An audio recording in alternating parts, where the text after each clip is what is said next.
Acknowledge the Gadigal people of the Eora Nation, the traditional custodians of the lands on which we are meeting today. I pay my respects to elders past and present and celebrate the diversity of Aboriginal peoples and their ongoing cultures and connections to the lands and waters of New South Wales. I also acknowledge and pay my respects to any Aboriginal or Torres Strait Islander people joining us today. My name is Robert Borsak and I am the Chair of the committee. I ask everyone in the room to please turn their mobile phones to silent. Well, there's one person in the room. Parliamentary privilege applies to witnesses in relation to the evidence they give today. However, it does not apply to what witnesses say outside of the hearing. I urge witnesses to be careful about making comments to the media or to others after completing their evidence. In addition, the Legislative Council has adopted rules to provide procedural fairness for inquiry participants. I encourage committee members and witnesses to be mindful of these procedures. Welcome and thank you for making time to give evidence today. Mr. Farland, could you please either give us your full title and swear either an oath or an affirmation, please? My name is Dr. Douglas James Farland, and I prefer to make an affirmation. So I solemnly, sincerely and truly declare and affirm that the evidence now about to be given by me shall be the truth, the whole truth, and nothing but the truth. Thank you. We'll start with questions from who would like to commence. Oh, do you want to make an opening statement? Sorry. Yes, please. Please go ahead. Thank you.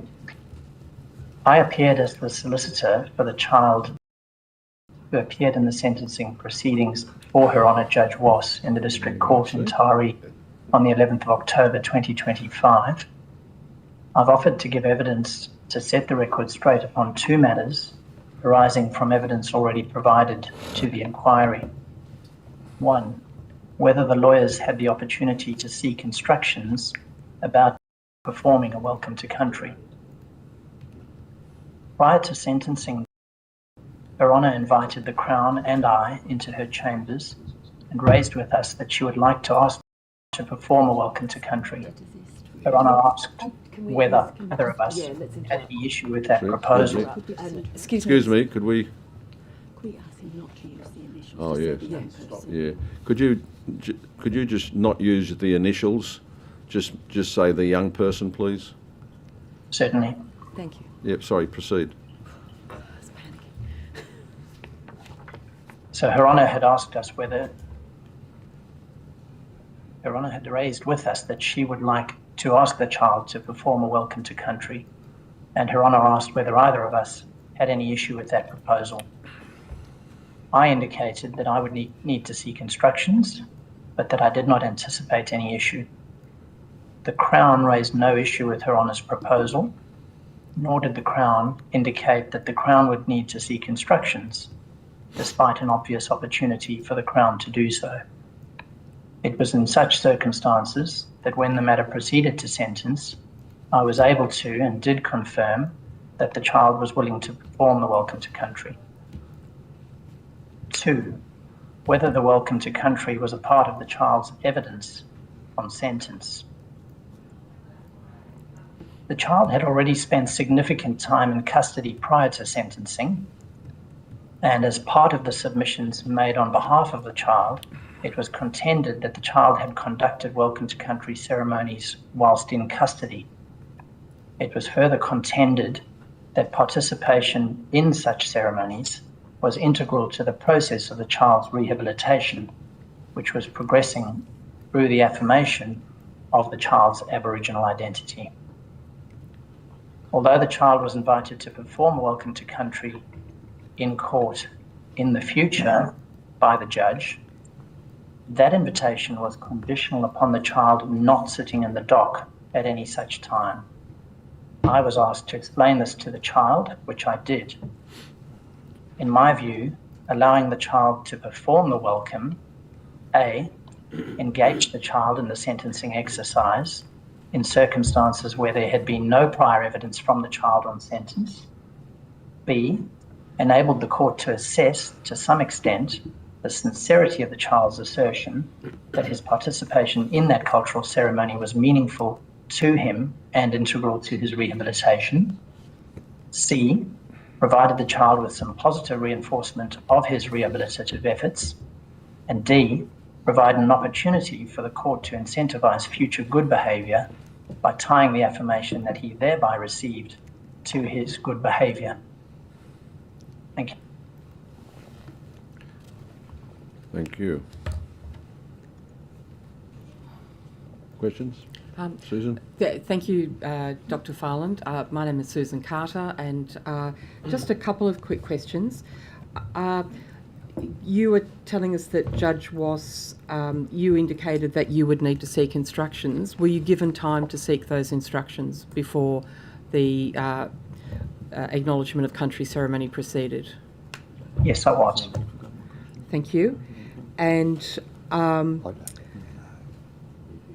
is it usual, so your practice, do you commonly represent young people, or was this an outlier in your practice? I wouldn't say that representing young people forms anything like a majority of what I do. I guess there's some vagueness around this question of whether it's common. It was certainly not an outlier in the sense that it wasn't a one-off. It wasn't unusual, but I wouldn't be able to tell you what proportion of my practice involves appearing for children. In your experience, was a young offender being invited to give an acknowledgement of country as part of the sentencing process? Was that unusual? Had it happened before? It was unusual. It had not happened before. Thank you. In my experience, that is. And did you have any concerns about this forming part of what was to happen in court that day? No, I didn't. Okay, thank you. The other, I suppose, question, you may or may not be able to assist us. I'm wondering whether you have any ongoing contact with the young offender. I suppose there's an open question. We are considering what happened in this matter, but more as a case study looking at the issue broadly of identity protections around children. Just wondering if you can shed any insight on the impact on the young offender of significant publicity around the sentencing proceedings in this matter. I don't believe that's a matter upon which I can comment. Right. Thank you very much. I've got nothing else. Questions? Not from the government. No question from the government? I don't feel... Opposition? No, I don't think I've got any questions. Is that okay? It seems that questioning has ended, so thank you very Sorry, much. actually I do have You one. do have one? Okay. Thank you very much, Mr. Farland. I'm just curious, do you have anything that you can add in terms of that to what you've already said, in terms of the atmosphere in the courtroom? I know this is a bit subjective, but if there are any sort of objective factors you can point to in terms of the atmosphere in the court when and after the young person had undertaken that acknowledgement of country. I suppose I should indicate that there were very few people in the court. There were the court staff, the judge and her associate, myself on behalf of the child, with the child, and then the Crown. My recollection is that the solicitor instructing the Crown may have appeared by audio-visual link. So, and I seem to recall that there may have been some of the child's family present. But if I can, well, having started by indicating that there were few in the court, I won't speak for the Crown because I anticipate that the Crown's attitude has been in some ways revealed by what has since happened with the disclosure of the relevant details. But speaking personally, I can say that my reaction was that there was a profound wisdom in Her Honour's decision. Her Honour, I would respectfully suggest, paid attention to some of the purposes of sentencing in Section 3A of the Sentencing Act, which are entirely appropriate to be foregrounded with children, namely considerations of rehabilitation. Her Honour genuinely sought to engage this child, who was 15 years old at the time of the offending, and to affirm his rehabilitative efforts in ways that left me feeling, frankly, profoundly moved by Her Honour's wisdom. That's as much as I can offer. Yeah, no, thank you. That's very helpful. And just finally, do you have anything you would like to contribute in terms of your motivation and your attitude to being here today to contribute in a material way to this committee in order to help us in our findings? I suppose I would only want to comment that it can be highly deleterious for information about a child to be released into the public in the way that occurred in the circumstances of this matter. It can be really undermining of rehabilitative efforts where a child is characterised in the terms in which this child was characterised on the radio. It was repeatedly referred to as a violent offender, labelled as such in circumstances where the court had given him an opportunity to construe himself in much more helpful terms. So I guess from my perspective, I would to indicate that it clearly a very, very serious matter when such information is released. Not suggesting, of course, that 2GB disclosed his identity, but in disclosing as much as was disclosed, noting that Tari is a relatively small community, people listening to that may have been able to identify or draw inferences as to who the child was, and to my way of thinking, that's an extremely grave matter. Thank you. And then, sorry, I do have one more question. Thank you very much. There is submissions made to us that no legal breach of 15A has in fact taken place. But am I correct in hearing your evidence goes to that principle of being able to be identified, particularly in a local or regional community, through this, I think what has been referred to as the jigsaw theory, when you place pieces of information together, identity can, and there is a tendency towards being able to be revealed? I'm certainly concerned about that tendency. Thank you. Just a couple from me, if I could, Chair. Thanks, Mr. Farland, for your evidence. It's Stephen Lawrence speaking. The first question I have for you is, when you are representing an accused in criminal proceedings, or someone who has been the accused but their proceedings are completed, if there becomes widespread media coverage of their case, is it your usual practice to reach out to that client, alert them of the coverage and give them any necessary advice about implications that might flow as a consequence of the coverage? Again, the phrase usual practice, I guess, tends to suggest that this might happen rather frequently. It doesn't, in my experience. I guess how frequently it may occur is a function of whether one has high-profile type matters. Generally speaking, clients whom I represent tend to reach out to me as soon as there's any publication of information pertaining to their case, and then of course I do what I can to assist.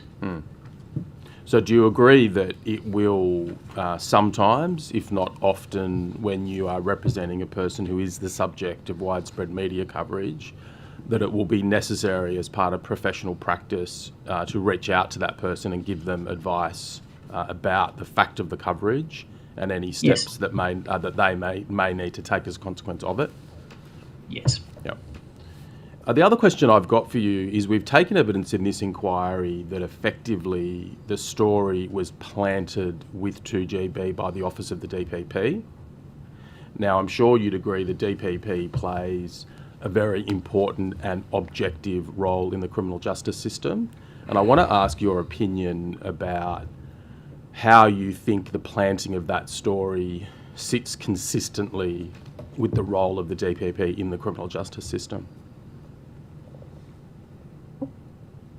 I'd like to answer your question conditionally. I don't wish to make any comment on whether or not it's my view that that has occurred, namely that the DPP has planted the story with 2GB. So just to be clear, for the purpose of the question, we took evidence on the previous occasion that a staff member at the Office of the DPP did provide the story to 2GB. And the director gave evidence that she did not personally do that or authorise that, but she had become aware that her office had given the story to 2GB. Well, in those circumstances, I don't imagine it's controversial for me to assert that would sit very uncomfortably with the point of an independent prosecutorial authority. I would have thought it sits well with their aims and guidelines at all. So when you say that, is that a commentary on the general approach of 2GB to the reporting of criminal justice matters, or is it a commentary on something else? Because there's clearly often occasion for the DPP to issue formal media statements, and then they can be picked up and reported by any particular media organisation. But it seems to my mind to be quite a different thing when a story is given in a non-transparent way to a particular media organisation that has a particular approach and bent in their reporting of criminal justice matters. I should start probably by saying that I don't listen to 2GB, and this was only drawn to my attention because of my involvement in this particular case. I can say that the way in which this particular matter was reported in 2GB probably best characterised by the suggestion that it was simply an appeal to the lowest common denominator. There was no sense in which the reporting sought to be sensitive to the various principles sentencing in Section 3A of the Crime Sentencing Procedure Act, nor how those apply to children.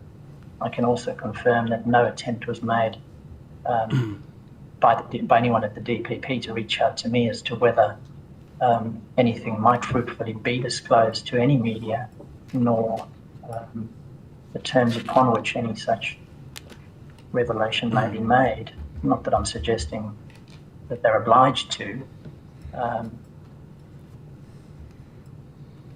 I don't make comment on any particular bent which 2GB may generally have. I'm simply not well enough aware of what their bent is. In terms of the... Answers your question. Certainly, thank you. In terms of the provision of the story to 2GB by the Office of the DPP, it obviously took place in a particular context where there was a dispute between the DPP and various judges of the district court. And Yes. Judge had been, I suppose, involved in that dispute to the extent that she'd issued judgments or a judgment critical of the DPP's practice in the prosecution of sexual assault matters.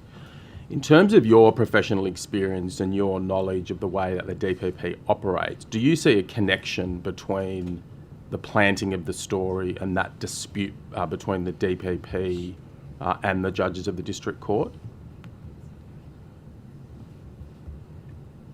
I'm very reluctant to make any comment on that particular issue because I didn't frankly follow that dispute very closely at all. I was aware that there was such a dispute but that was really the extent of it. In my experience of my colleagues in the DPP, those against whom I frequently appear, is that they're utterly professional, mostly excellent lawyers, and motivated to do the right thing. Yes, and I must say I share that view, having been a criminal lawyer myself for 20 years and practiced against many of them. I asked the question because the evidence we have is effectively that the guidelines of the DPP don't permit this sort of planting of stories with particular media organisations. It being therefore an unusual and exceptional event that's occurred, it does make one turn one's mind to what is the motive for it having occurred. And I was just curious about your opinion as a criminal justice professional, but it seems that you're not able to express an opinion. Is that fair to say? I don't have any particular insight there.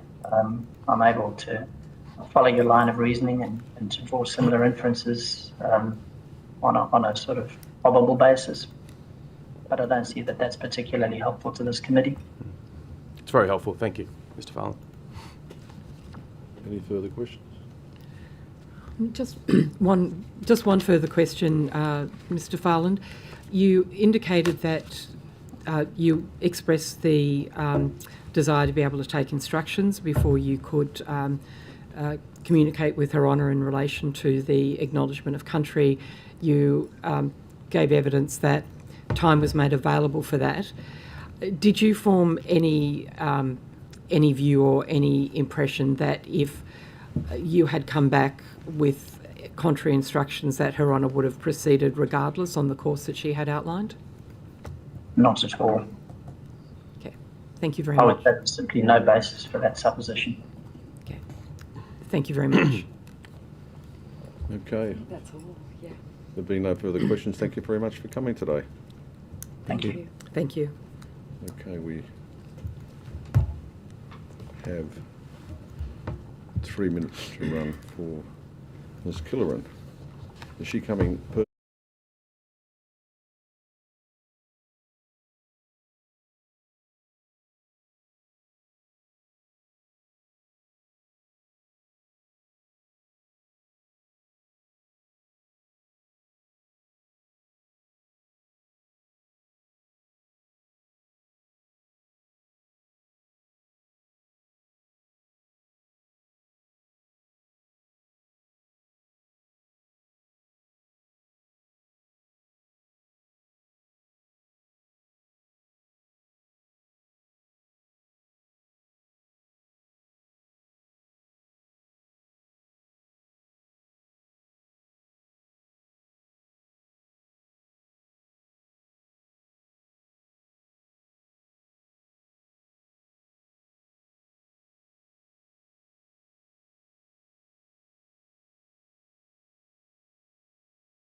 You've been to Italy and pouring cups of He loves coffee. doing that. There's just something about this.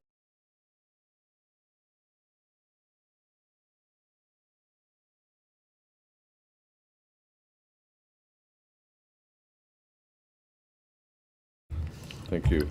Welcome, Ms. Killeran. Could you please state your full name, position, title, and swear either an oath or an affirmation? Yeah, sure. My name is Sally Kaloran. I'm the media manager at the New South Wales Office of the Director of Public Prosecutions. I swear that the evidence now about to be given by me shall be the truth, the whole truth, and nothing but the truth. So help me God. Thank you. Would you mind just talking a little bit pull that mic in a little bit closer and talk? It's voice activated, and I'm a Like little this? bit deaf. Can you hear me now? Oh, I can hear you excellently. Thank you. Would you like to start by making a short opening statement? Yes, I would. Thank you. As I just mentioned, I'm the media manager for the New South Wales Office of the Director of Public Prosecutions, a position I commenced on the 22nd of July 2024. This was my first government role. Prior to this job, I worked in media relations at the Cranbrook School for 2 years. I'm not legally trained. When I joined the New South Wales ODPP, the office was experiencing a high volume of media inquiries. Given my lack of legal qualifications and prior experience working in government, I faced a steep learning curve. I was replacing another person in the role who wasn't in a position to give me a handover for personal reasons. While I report to the principal legal advisor, who in turn reports to a deputy director, I'm the most senior media officer at the ODPP and the primary point of contact for media inquiries.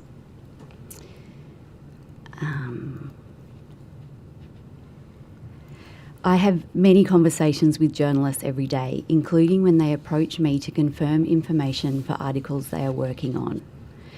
I'm authorised to have conversations with the media on a day-to-day basis. I now also seek specific authorisation to engage with the media whenever I plan to have a proactive phone conversation with a journalist. This process involves seeking approval from a primary legal advisor and also reporting back on the conversations I have had.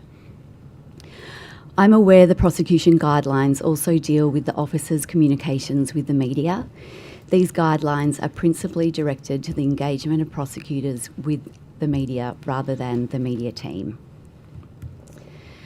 Around mid-October last year, there was a lot of discussion in the office about an acknowledgement of country given by a juvenile offender at the commencement of his sentencing hearing. It is fair to say that most of the discussion was directed to the impropriety of this occurring. I recall concerns expressed included that it was culturally insensitive and also not consistent with the public's perception of the courts and justice system. Sometime during the week these discussions were occurring, I attended a meeting to discuss several media inquiries. The other attendees were the director, an external media consultant and a primary legal advisor. The focus of the meeting was not the acknowledgement of country. As the acknowledgement had been the topic of discussion in the office, once the other agenda items had been dealt with, I raised the topic of whether I could proactively pitch the story to the media. I suggested the Daily Telegraph would probably be interested in the story. The external media consultant suggested that 2GB would probably be more interested. No one objected to this suggestion, and therefore, at the time, I believed I had approval to pitch the story to the radio station.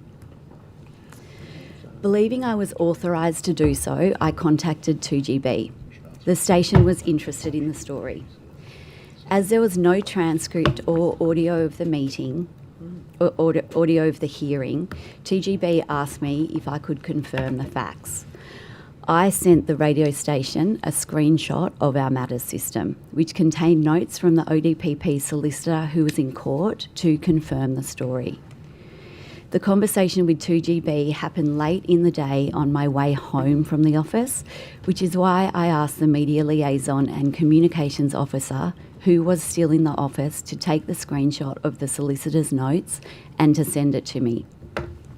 The MCLO wasn't aware why I requested the screenshot and was not involved in pitching this story to 2GB. I'm very sorry I asked her to do this. I now appreciate I made a serious error of judgment when I provided the screenshot to 2GB, as this was legally privileged information and it included the name of a young offender. I acted not out of malice, but out of inexperience. At the time, I was new in the role and did not fully appreciate the applicable confidentiality obligations. I cannot recall exactly when I became aware that there was a police investigation into my provision of the screenshot to 2GB. When I did learn of it, this was the first time I realised that I had done the wrong thing, and I immediately reported my conduct to the director. Sally Dowling was surprised and shocked. She told me that I should get legal advice and that I shouldn't talk to anyone in the office about it while there was an ongoing police investigation. I was asked by the police to participate in an interview. At this point, I obtained advice from a lawyer. I do not wish to waive privilege over that advice, so will not discuss it further. I decided not to participate in a police interview as I did not believe an offence had been committed.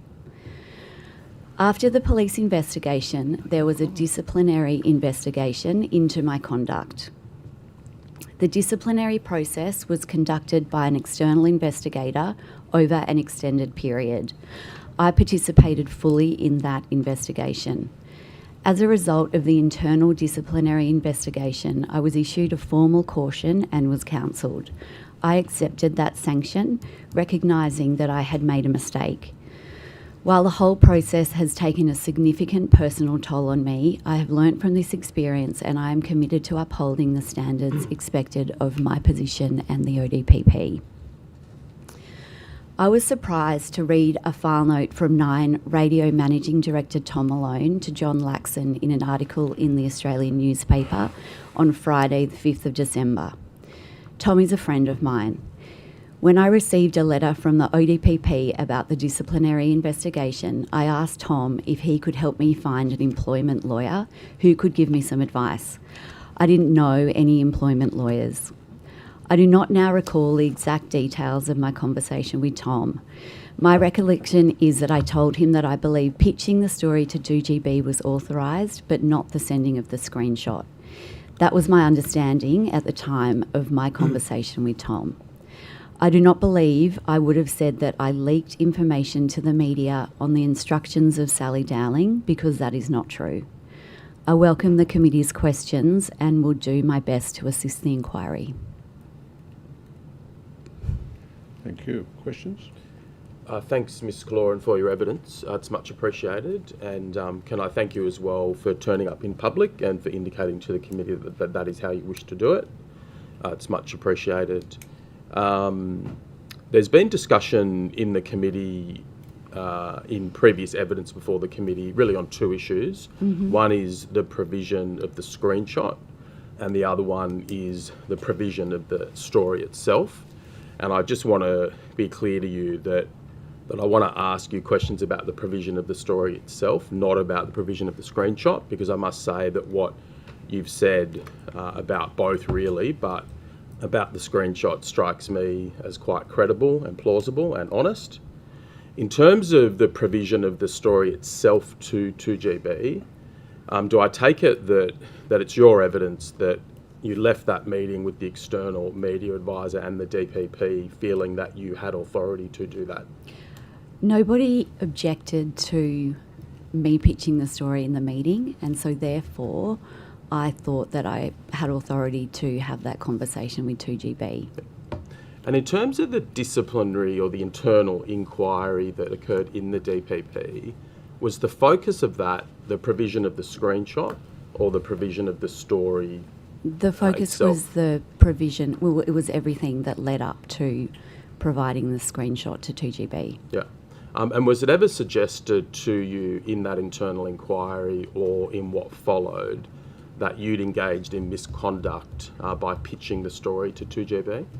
There was an investigation of 3 main allegations, and one, I would have to take that on notice actually, because I can't remember the exact misconducts, but there was an investigation of 3 misconducts. Yeah. I believe that,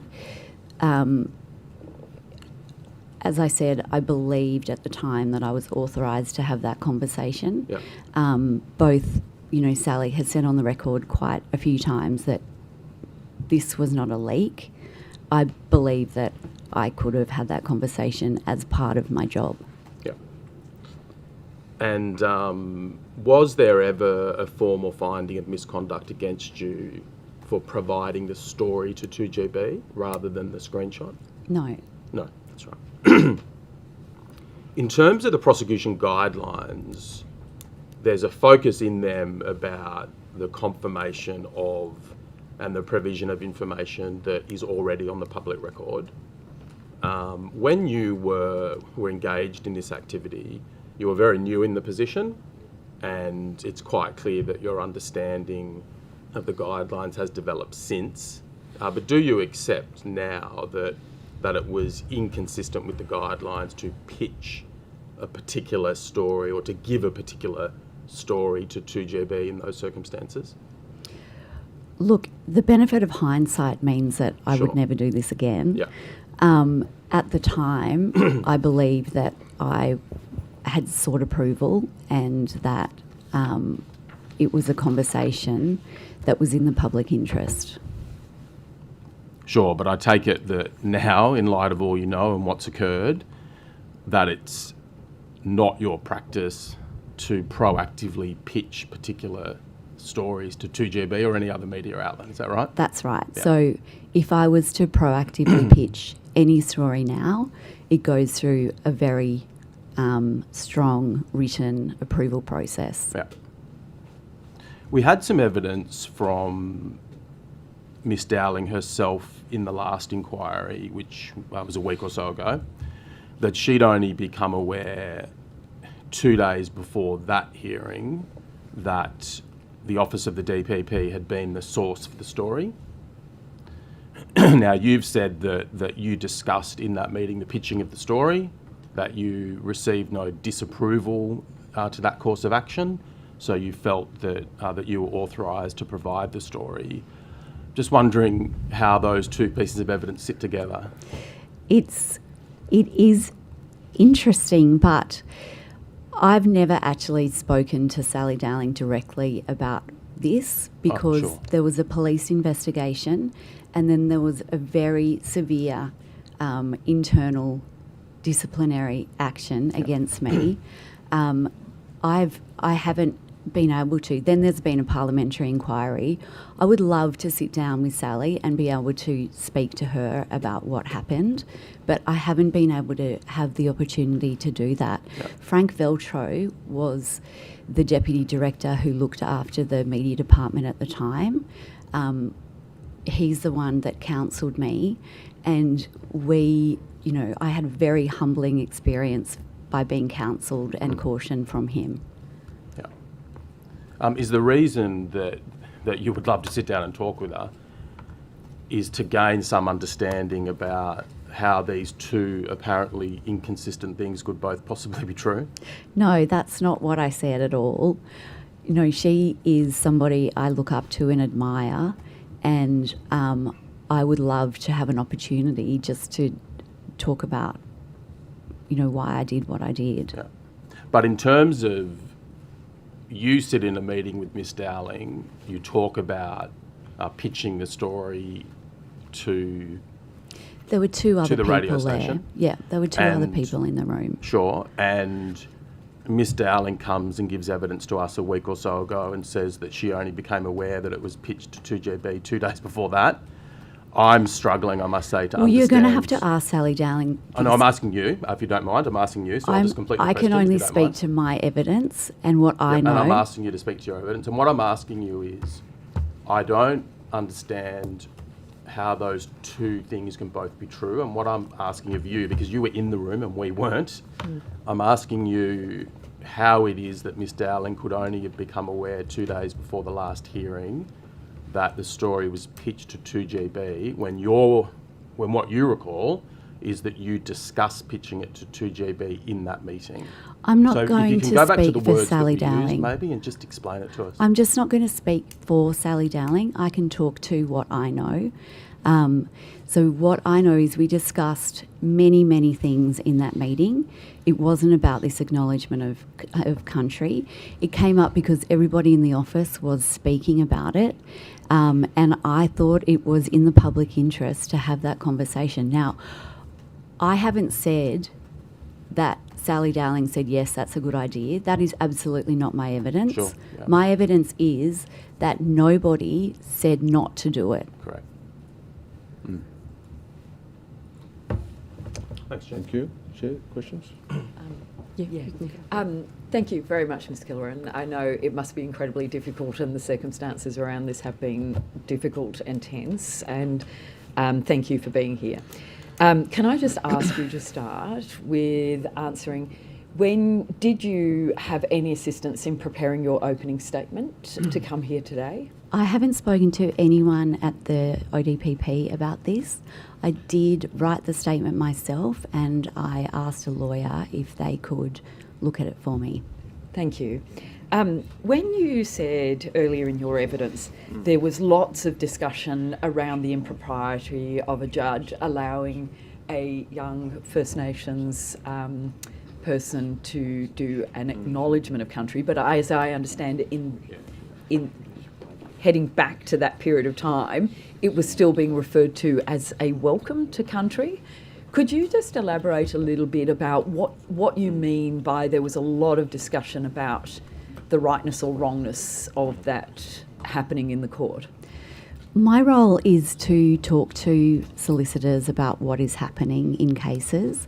There was a lot of chat in directors' chambers about that. Sally has mentioned, she mentioned this to me, but I also heard about this from lots of other people, very senior solicitors.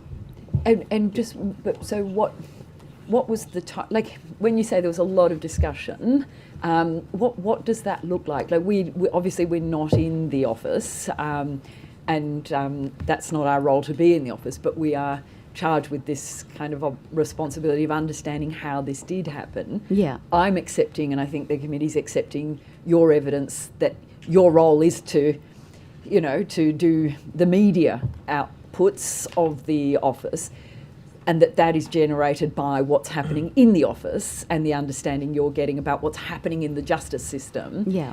What does that look like? This lots of discussion about the impropriety of a judge's decision to allow a young person to undertake a simple acknowledgement of country. Directors' Chambers is quite open. It's an open environment. There are senior legal advisors who spoke to me about this. There are deputy directors who spoke to me about this. So that's what I mean by this. It was, there was a bit of the office, there was a general tone of, they didn't understand why this would happen. And at the time, we did believe it was a welcome to country because that's what the judge called it. Did you or did anyone encourage you, or in that discussion about having a proactive story, talk to you about the importance, if you are going to do a proactive release, about investigating the facts, what had happened, double checking, and going into the actual circumstances of this impropriety that had taken place in the court? I was acting on the information that I had at the time. Often journalists will also do their own investigating of stories. Did you speak with the solicitor who was representing the Crown in those proceedings, who I now understand appeared by video link only? No. No. Did you think that was something you ought to have or should have or could have, more to the point, could have done, given you were authorised to proactively release the story from the director? I read the solicitor's notes, and from those notes I determined that what had happened in court was accurate. So did you at any point, so in that sense, do you not know the difference yourself between an acknowledgement and a welcome to country? That's not what I said. Sorry, so you said that you thought things... Sorry, so when you gave the story proactively to 2GB, you used the phrase and terminology, a welcome to country had been performed by a young person. Yes. You say you looked at the notes of the proceedings. Was that also recorded by the solicitor as a welcome to country, as distinct from an acknowledgement of country? Yes. Right. And did you at any point in time read the transcript of the... Were they in the notes? It wasn't available. Okay. And so you just took the words that it was a welcome to country that was performed? Yes. And in the discussions, the lots of discussions about impropriety that was happening in the office throughout a period of time, and I'll just ask you in a minute what that period of time is, at all times it was discussed as if it was a welcome to country. Yes, that's right. And when you say there were lots of discussions in the office, how long a period of time, or what does lots mean? Over the course of that week. The week that the hearing had taken place? Look, I can't remember exactly, but I would say that week. Okay, thank you. And did you at any point in time speak with any members of any First Nations employees within the office around this? Not personally. Was there any advice sought or recommendations or suggestions in that preliminary or authorisation meeting that you had with the director? Not from the director, but I had heard from other people within the office that the First Nations community had been very upset by this, and that they were doing a further investigation. And those people that you had heard that from directly, they are employed First Nations people within the office? Yes. Was there any suggestion or any discussion in the authorisation meeting about the well-being of the sentenced young person? No, but there was discussion around the well-being of the victims. Right, but nothing in relation to the First Nations young person that was actually the subject of the sentence hearing? No. Right, was there any discussions about that young person? No. And it was, is it fair then to suggest that in the lots of discussion and the impropriety, there was no discussions about the rehabilitation? There was no discussions about the well-being of the violent offender who broke into the homes of elderly women and sexually touched them while they were asleep. No. And the young person who had already served a significant sentence for those offences. No. This was about the acknowledgement of country that was given in the court system. That the judge determined was, in her discretion, in those circumstances, in that court, an appropriate thing. Well, I within wasn't her aware power. of that. You didn't look at that at all? No, I didn't speak to the judge. Was there any discussion in the authorisation meeting about Judge Wass? I don't like you referring to it as an authorisation meeting because that's not what it was. I thought that was the evidence you gave. It was a media meeting that we discussed a range of topics. I suggested, that this was a good story that was in the public interest, and I believed that from that discussion it was authorised. Okay, I'm happy to refer to it as a meeting. Thank you. So in that meeting, did the name of the judge, Judge Wass, come up as in that meeting? Yeah, I believe so. And in that context, were there opinions proffered from the director about Judge Wass in that meeting? The director is a very professional person. I'm not questioning that. I have no doubt. You don't get to be the director without being a professional person. Yeah. I'm asking not about your opinion of her or not this committee's opinion. I'm just asking the very, very simple evidence about what was said and what you heard, if I could ask you to reflect on that. What words were spoken or to the effect of about Judge Wass? Look, I've spent a lot of time trying to remember who said what in that meeting. What I can remember is that I suggested the acknowledgement of country was a really interesting story, and that I should pitch it to the Daily Telegraph. Why did you think it was a really interesting story? Well, because it's very unusual for a judge. I thought you weren't legally trained. I thought you knew nothing about the law. I said I wasn't legally trained. I Right. didn't say that I didn't know anything about the law. Okay, so why was a judge's decision, in your mind, I'm finding this very helpful and I know we're pressed for time. Why did you think it was very unusual? And why did you think pitching a story to 2GB about a judge's discretion allowing a young person to simply acknowledge country was an unusual story? So I had a really good think about it, and I decided that if a journalist was in the court, they would have reported on the acknowledgement of country being given, because it is unusual. And what could you just explain that thinking a little bit? So what makes you think that is it because of, are you suggesting it's because of the conversations that had happened in the office that informed you that it was an impropriety, that then you thought it was a good thing to, unusual and therefore not done and therefore pitched to 2GB? Is that what I understand your evidence to be? Can you repeat that, because I'm a bit confused? Well, I'm quite confused too. I'm just trying to ascertain. So you say that this was an unusual event. Is it your evidence that that was an unusual event because you were told by members of the office of the DPP that it was an unusual event? I think it's a mixture of both. Both Being told that and making my own decision. making your own decision based on, My understanding of the judicial system. of which your experience is? Minimal.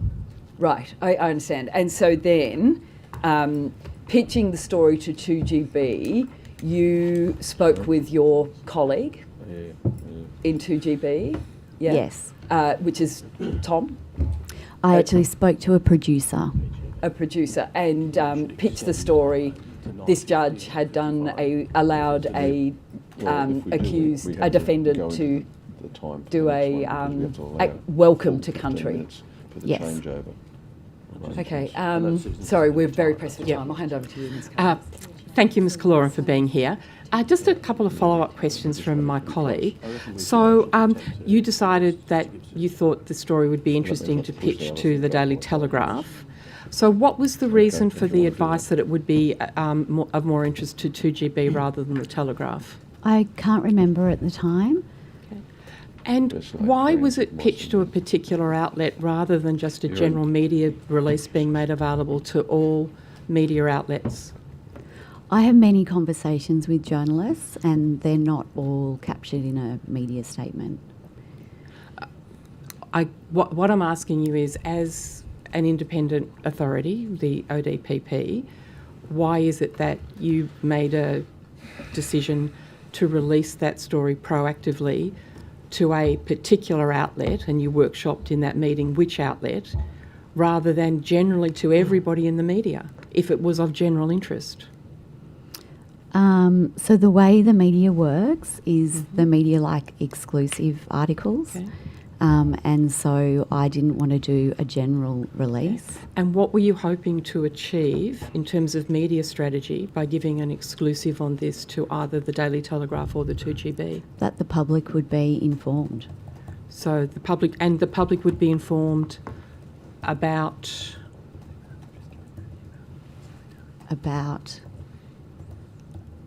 well, exactly what did you hope to inform the public about by providing an exclusive to 2GB?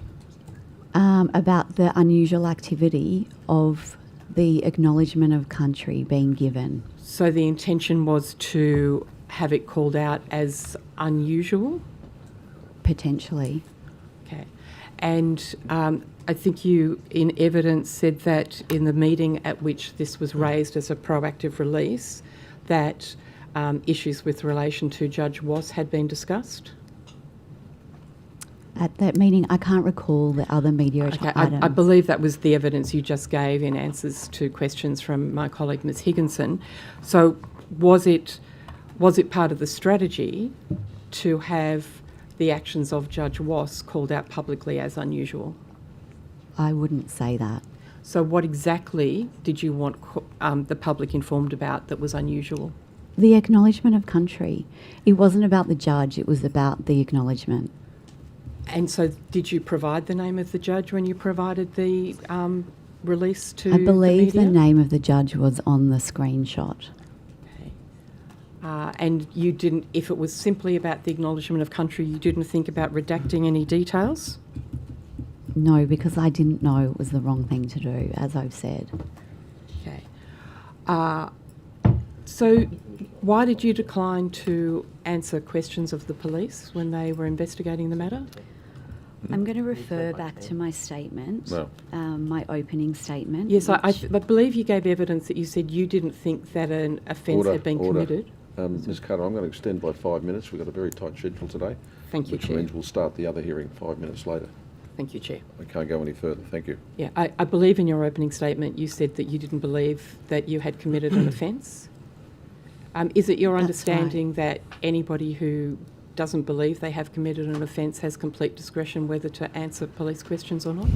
I spoke to a lawyer, as I said, on that conversation, which I'm not going to waive privilege on. I then made a decision not to participate in the police interview, as is my right, because I did not believe an offence had been committed, which is actually what the police have said as well. And in terms of public expectations of the Office of the DPP, do you think the public would expect individual employees to be making decisions about whether they cooperated with the police investigation or not? Or do you think the public interest would be seen in having all members of the legal system cooperating fully with the police at all times? I think every Australian citizen has their right to their own legal advice so that they are able to make informed decisions about whether or not they participate in whatever interview. And if you didn't believe that an offence had been committed, why were you concerned to answer questions from the police? That's not what I said. I said I did not think that there had been a breach of Section 15A of the Children Criminal Proceedings Act. So therefore, I did not believe that the police there was any benefit in me. So is it your evidence that you were saving the police's time by not answering their questions? That's not my evidence. That's what you're saying. Well, I'm struggling to understand, because if you didn't believe you committed an offence, there was no risk to you in answering their questions. It seems, anyway, it's an unusual, let's just leave it at unusual. Was any consideration given in the police inquiry or in the internal investigation into matters in relation to the Privacy and Personal Information Protection Act? Have you received any legal advice about your obligations and any potential breach of Section 62 of that Act? No. Okay. Is it your intention to receive any legal advice about that legislation? Well, I don't know if I'm in breach of that. Is that what you're saying? I don't know. It just may be something that you may like to consider. Going back to the meeting with the director, the external media consultant and the PLA present, what was the primary purpose of that meeting? As I've said, it was to discuss several media issues. Could you give us an indication of some of those media issues? I can't remember, I can't recall. Do you have any notes that you made of that meeting? I'd have to go back and look through them. If you could, the committee would be most grateful. What's the general practice in relation to keeping notes of meetings? Well, I take notes of meetings, but they're not a formal written note. I take notes in a notebook. Well, the committee would be grateful if on notice you could indicate all the media matters that were discussed at that meeting prior to you raising the issue of planting proactively this story. What's the connection? Provide the notes, maybe. Sorry? And provide the notes. Oh, and if you could also provide those notes, the committee would be very grateful. Thank you very much. What was the common denominator of all the stories that would be swirling around the office? What had happened at that meeting that made you think, oh, this could be something of interest because it was unusual and the public should know about this? Ms. Carter, as I've said several times and also have referred to in my opening statement, I'll go back and read it if you'd like. So,